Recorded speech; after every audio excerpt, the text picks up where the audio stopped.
Good evening, everyone. More payoff pitch PC testing here.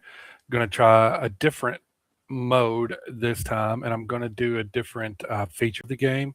So, what I'm going to do this time is the 1969 World Series. And one of the cool things, as I share my screen, one of the cool things is, and payoff pitch PC is the only game that does this too, is that it actually will let you do replay. It kind of presets all the lineups for you for the postseason. So I set up this 1969 World Series project by going to new project. I named it 1969 World Series 2. Tell it that it's a historical replay. And then I selected the season. So I'm going to select 1969. And then I checked this button, playoffs only. And I guess you can select all if you do want to do them all. I didn't see that a minute ago, but I'm just going to do the World Series. So I selected this button. Now, one of the questions that I have is what happens if my replay goes more than 5 games? That'll be interesting to see. But then you just click create project and it will create the project. So I'm going to click cancel here because I've already done that. It does take a little bit of time, although this is just world one game. It didn't have to backfill in anything that I know of, so it just started real quick. It went pretty quickly, but I've already done it, so I'm not going to redo it. So here I am, 1969 World Series. You can see the games. You can see the stats. There's no stats yet. There's no home run leaders yet because I haven't played any games. So I'm going to go to games. I really know very little about 1969. I was born in 1977.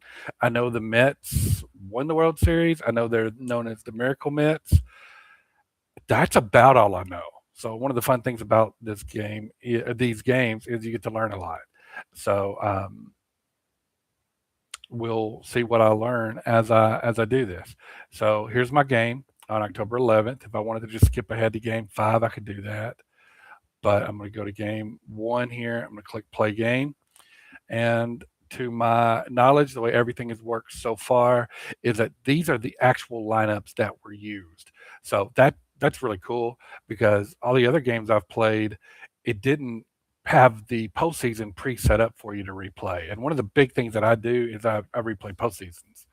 So again, you can hover over view here to see the cards. Um, I'm going to make the Mets blue.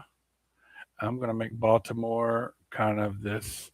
This says red, but it's showing up as orange on my screen, or maybe I'm just colorblind. So it's more of a color I more associate with Baltimore. So now that I've got all that set, I'm going to click play ball. And we're going to be off and running here. Now, I'm going to try this mode. I've been trying different modes. If you click game options, again, you can do hotkeys here. I love hotkeys. Other people have gone over that in other videos, all these other features. So I'm gonna try to keep this simple. I might not get this whole game in because family will probably be home in half an hour or so. So I'm gonna just do what I can. But under gameplay, I'm starting to like this a lot better. Um, well, I shouldn't say a lot better. I've always liked it. It's just previously this manual dice rolling was my favorite feature or my favorite way to play. Um, Last night I played this way and I really liked that. So I'm going to give that a try, but instead of rolling the dice in game, I'm going to roll dice um, here. If you can see it, I'm going to roll my actual dice and I'm going to put in the rolls. And that'll probably make sense later. I like auto steals. I like the auto sack bunt. I like to use the fat card for the sack bunt lookup. Um, I don't use the hit and run rule. Probably should. I just don't know it well. The supplemental strikeout rule, I do use that. I don't know it terribly well, but I think I can grasp it. I like to turn off the end play just to make things go a little more quickly. And I like game flow as quick as possible. So I reduce this. I think this is default set to like 1.5 maybe, but I just reduce it down here. So I'm going to click resume game. And here we go. It looks like we got Mike Seller versus Tom Agee, or Agee. And I apologize, don't know these players very well, so I'm sure to butcher the names. But you can see my hotkey for the payoff pitch. I click P, and I'm actually going to roll the dice. So what I did last night is I got a hotkey of R to roll the dice in game, for the pitcher roll. But I'm gonna just actually roll it here, and so we get. So I rolled an 11 on the pitcher's roll, which we can see is a ballpark result, and that pops up the ballpark card. AG is a righty, so I'm gonna be looking at that right hand side, and I rolled a 39, which we can see is in play. And now I need to roll for the batter's roll again, 33. And it looks like that is going to be against the lefty, in play against the lefty. Looks like it's going to be a pop out to second base.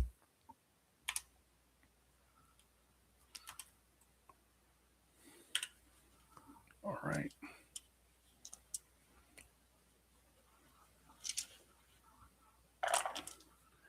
We got a 1085, so that looks like it's going to be a patient, and 85 is going to be a G4. So 1085.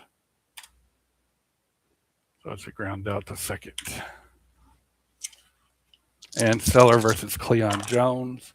And this time I got a 12, which is another wheelhouse. And which is a wheelhouse. Wheelhouse 31 against the lefty, and we can see that's going to be long, deep, and gone for Cleon Jones. He had 12 in 1969 to get the first of the World Series here. Cheering for the Mets. I tend to, when I do replays like this, cheer for teams that won it. Whoops, and I dropped the dice. So I got a 737. And that's going to be a tough out. 37 is going to be a strikeout.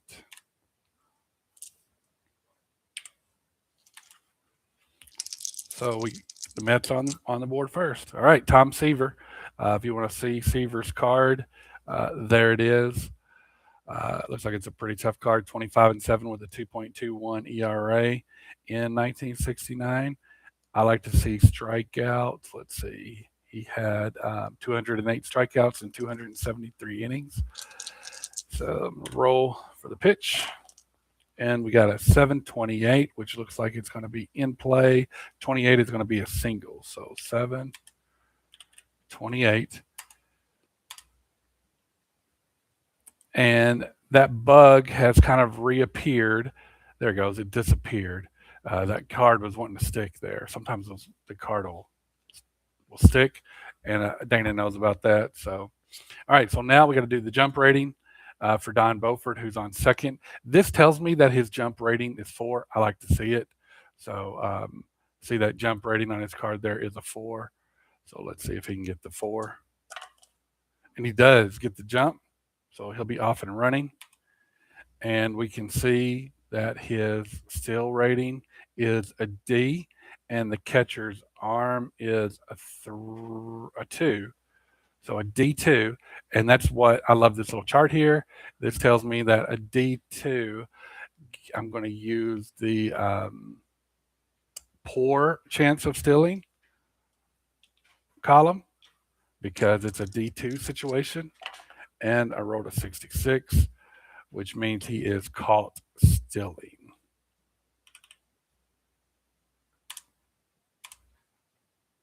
So he's gunned down there. Paul Blair, Seaver.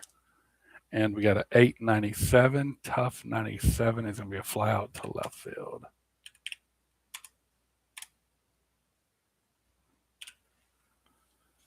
Two outs. Frank Robinson, definitely familiar with him. 32 homers in 1969.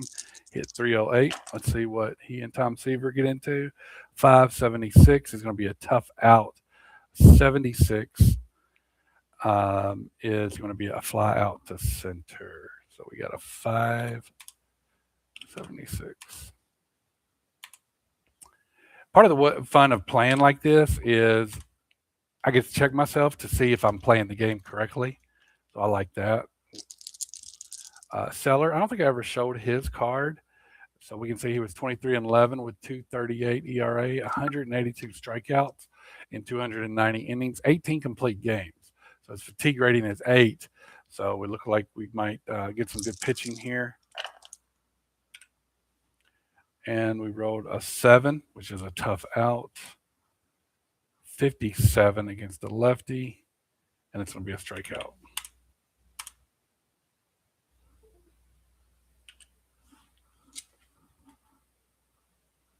Ed Charles, 877 in play, 77 against the lefty. That's going to be an F8. 877. And Jerry Grate. Sure, I'm butchering these. 910. So that's going to be a tough 10 against the lefty. Is going to be a strikeout. So 910 is a strikeout. Bottom of the second, Baltimore trying to even things up here. We got Seaver versus Powell. 454. It's going to be a patient. 54 is going to be a single. So 454. And Powell's jump rating is a 2. He doesn't get it. He rolls a 7. And is there a sack bunt rating? It is. There's a sack bunt rating at 12, so I have to roll a 12. There is no 12. I got a 4. So we're off with the normal pitcher's roll here. And that's a 328. So defense, I got to flip the fact for the defense. We can see we're looking at the third baseman error range. The third baseman's error is a 3. And we can see that it's 3, 1 to 38, and I rolled a 28. So he makes an error. We got to flip the fact to get the error. And error on the infield, it's going to be a 1 base error right here. So let's see how costly that is for Seaver. 1166. Wheelhouse. 66 against a rider. He just against a righty. He just misses his single, so he gets at 66. So it's going to be a ground up to short. So we might get a double play here. I just actually learned about this today. Dana told me about it because I didn't know what this was about. So there's a rule that I've not been using in the game, but if there's a runner on second, potentially this is checking if there is a out at third. But I think I think there's a bug that he said he's going to fix where this still comes up even if there's only a runner on first. So, and he said he might make this an optional rule because he said most people are not using it. I didn't even know it was there.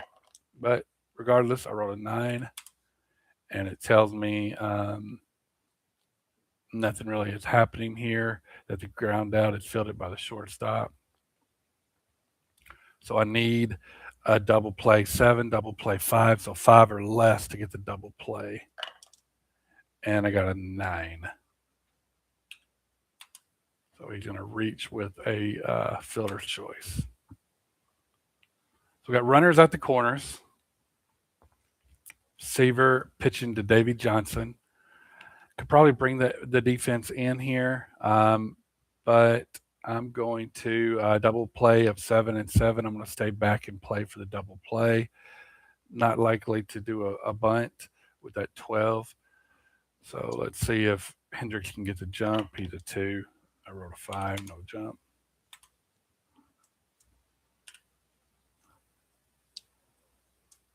So the pitcher's roll is a 9. So we got a patient 41. And that's going to be a single. and I've got the facts turned on, so it tells me that the runner on first, and I believe it uses the basic fact running, where you use the whatever the result is on the fact, unless it's two outs. So we'll flip the fact to see what happens. Obviously, Powell's going to score. We're going to see what Hendrick does, and he looks like he's going to get two bases.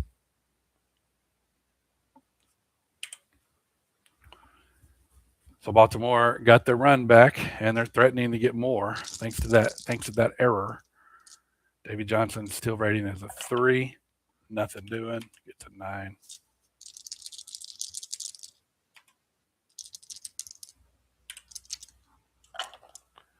And we rolled a 761. That's going to be in play. 61 is going to be a fly out to right field. So we'll have some fun stuff happening here. The right fielder's arm is an 8. So 9 through 12 is an out. The base runner on third's run rating is a 6. So 2 to 6, he's safe.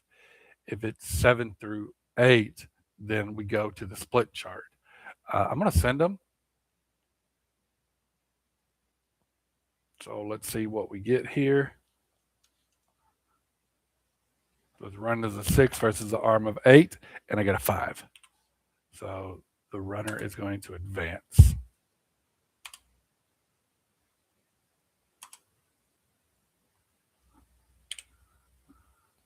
I like that. That really kind of walks me through. Honestly, when I play offline, I kind of when the choice comes up, a lot of times I just skip it because I don't know, just seems a little hard at first. It's not that bad. I do it a lot, but also um, sometimes I just don't do it. I guess intimidated, maybe not the right word, but it just seems a little difficult. But walking through the steps here, I'm going to be doing it a lot more, even when I play offline. This helps me learn that. All right, runner on first, and pitcher hitting card, Davy Johnson. You can see his still rating is a 3, but it's not asking me for it. I guess because the pitcher's up, maybe. Don't know, but we're going to roll anyway. And we get a 3, which is going to be a defense. Flip this back, and we're going to be checking the right fielder's error rating, which is a 5. And we can see 1 to 21 is an error, and I wrote a 92. So he makes the play. And we got a flip for the out. Chance for a double play, but since it's 2 outs, it shouldn't do that. Or since that's the third out, I would imagine it's not going to do it, and it does it. All right, so Baltimore takes the lead. Top of the third, Al Weiss versus Mike Seller. 783. So we got a tough out. 83 is going to be a ground out to second.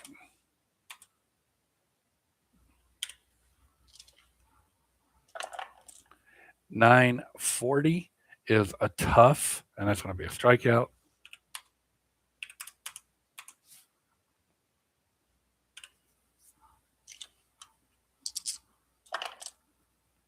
$913 is probably going to be a strikeout. Tough, which is tough 13, and it is. So the Mets go quietly in the top of the third. Baltimore looking to add to their lead here against Seaver. Seaver versus Beaufort, and we got an 8-8. So a tough 8. That's going to be a strikeout.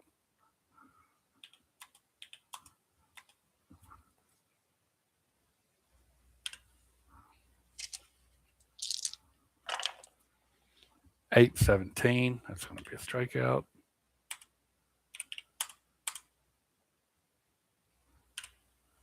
And Frank Robinson comes up 858. So get those 8s every time. Tough 58. Not even Frank Robinson can handle that one, so he's going to ground out to third. And we're going to the bottom of the third here.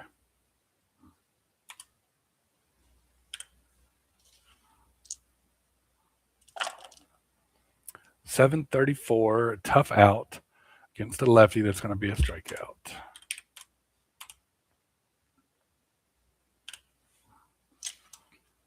So it's replicating the card and dice experience really well, which is one of my number one thing that I'm looking for in a PC game.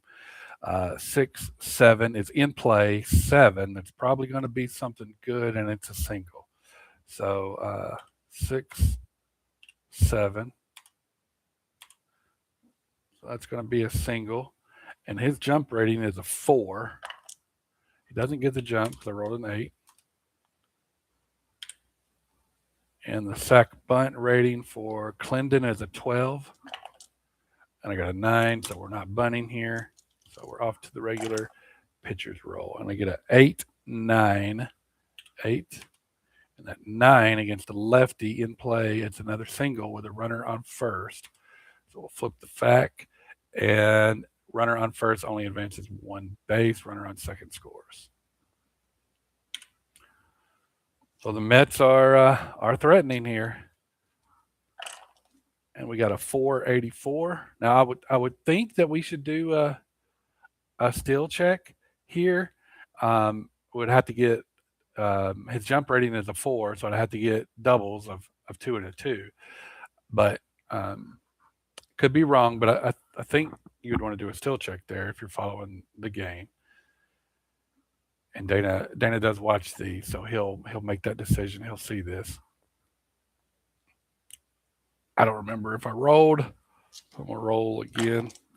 889 is an in play. 89 against the lefty is a grounder to short. So we're going to test for the double play here. We're going to do this ground out roll with a runner on second. And I rolled a 36. I got to look up that rule. I think the rule is something like if it lands on a 5, then the out is at third or something. I forget. But I'm checking for the double play.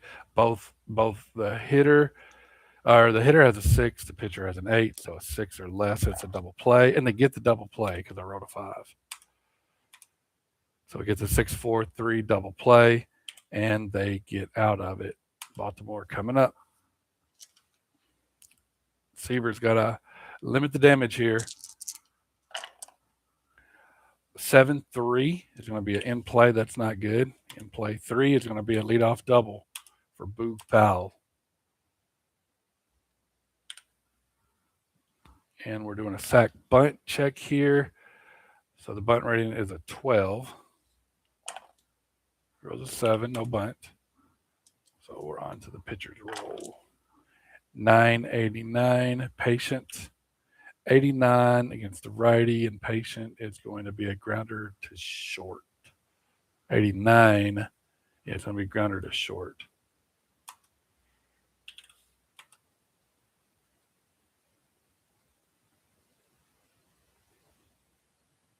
And I believe by rule he stays, probably unless I roll a 33. I'd have to look up the chart. Okay, advancement, runner advancement check. Runner on second base is a run of 6. I think he advances. Roll 11 or 12. The only play is at first, and the runner advances. So I think 11 and 12 simulates the slow roller, so the runner would advance. But with the 4, he's going to hold there.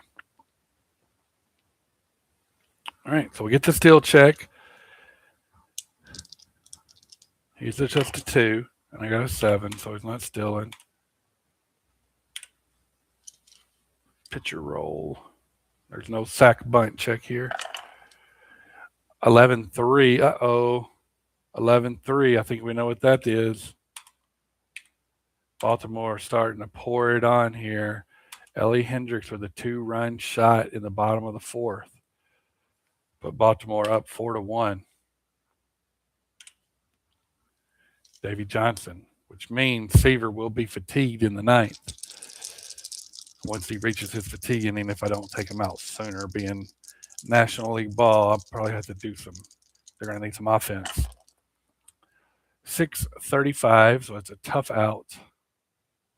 35. It looks like it's a single, but I think with the tough out rule, it's actually going to be a strikeout, right? Because it's tough out, not just tough. Oh, it's just a pop out. That's what it is. It's a pop. It's not a strikeout, but he doesn't get the base hit. So a lot of you guys probably know that better than me. It's one of the ones I always have to look up. 744. I got an in play. 44 is going to be a grounder out to the pitcher. I would love for the enter button, the enter button, to be the button for the payoff pitch, or for that previous screen I was on. I'll have to show you when I get there. 624 in play, 24. He just misses it, and he pops out to second.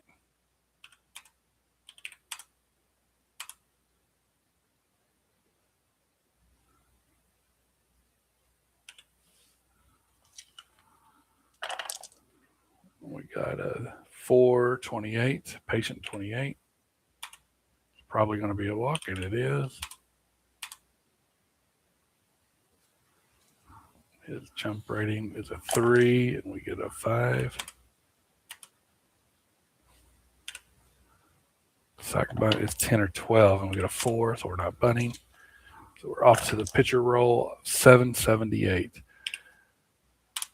Tough out, 78 against the lefty. That is going to be a fly out to center.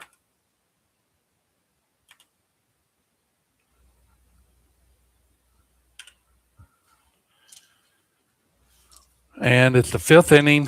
I'm going to let Seaver hit one more time. I don't think in 69 they would have taken him out in the 5th inning. 9 is tough. 17, and we know that's going to be a strikeout. Bottom of the 5th. 1271. Whoops. It's going to be a tough. I was expecting a wheelhouse there. 71 against the righty. Oh, strikeout. Didn't realize the pitching spot was up. I'm pretty bad about not looking to see who's up. Even when I'm playing offline and I'm using, that's not just turning the game into a click fest. That is just, even when I'm playing, sometimes I get going too fast and I forget to see who's actually at bat and if it's the right situation and all that stuff. Seaver throws 5. He's bringing a tough out pitch, 89, and that is going to be a grounder to second.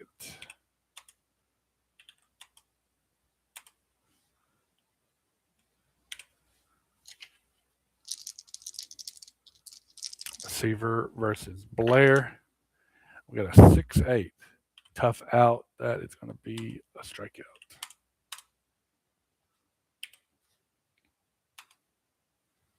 All right. The Mets need to get something going here. 746. Tough out. 46. That's going to be a strikeout.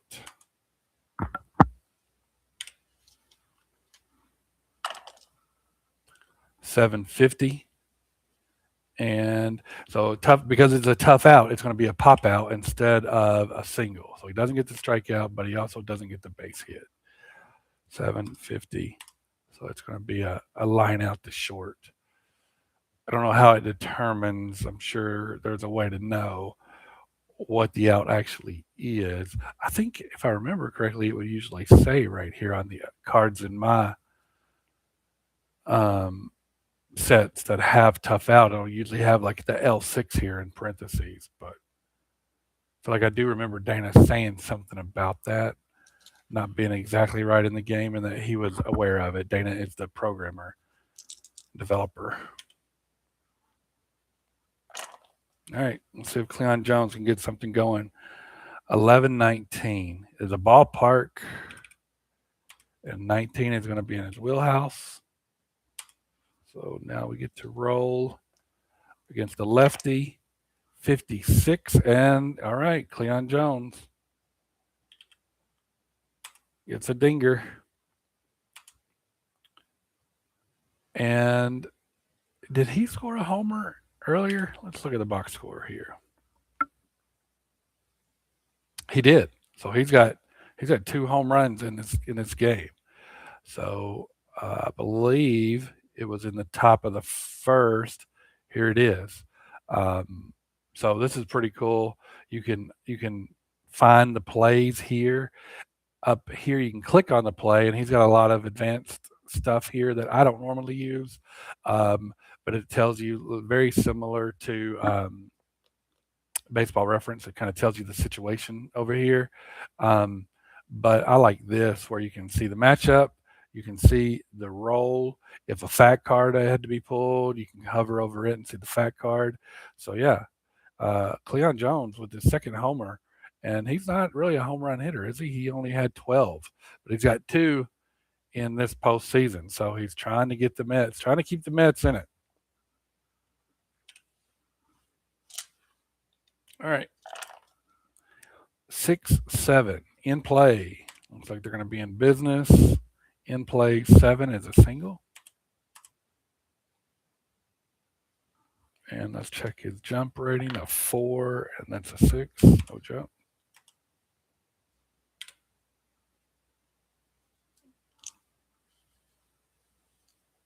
And you wouldn't bunt here. He doesn't have a bunt rating for a bunt number anyway. So 4 is patient.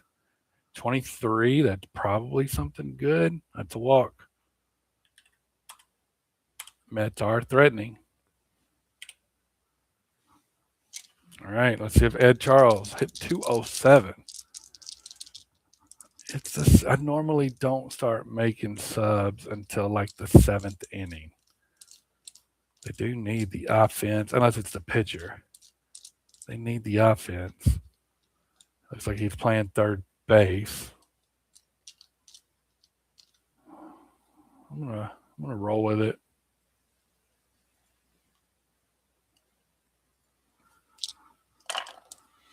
And I got a 950, so we get a tough. 50 is going to be a strikeout. So the threat is ended. We're going to the bottom of the 6th. We got Robinson, Powell, and I missed the third guy. Robinson, Powell, and Robinson. Frank Robinson, Boog Powell, and Brooks Robinson.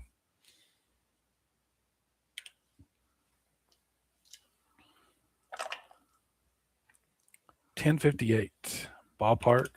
58 for a righty. It's going to be in play. In play 41. Is a pop out to the catcher.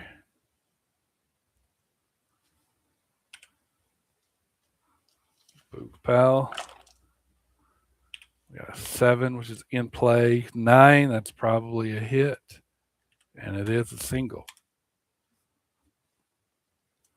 And it's not a very good at getting the jump. Now, I did roll a 6. I mean, double sixes. If I remember correctly, that's a pickoff chance. So let's see what happens here. And I think you can do this 6, which I guess 12, the only way you can get it.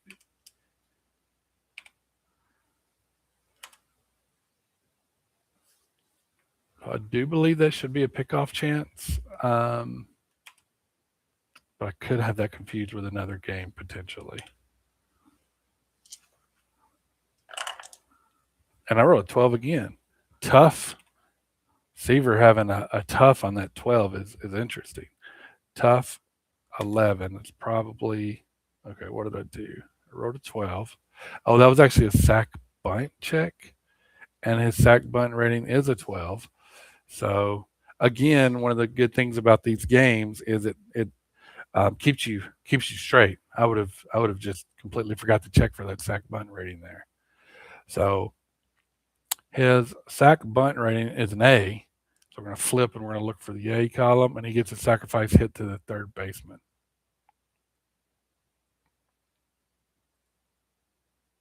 All right, pitchers roll.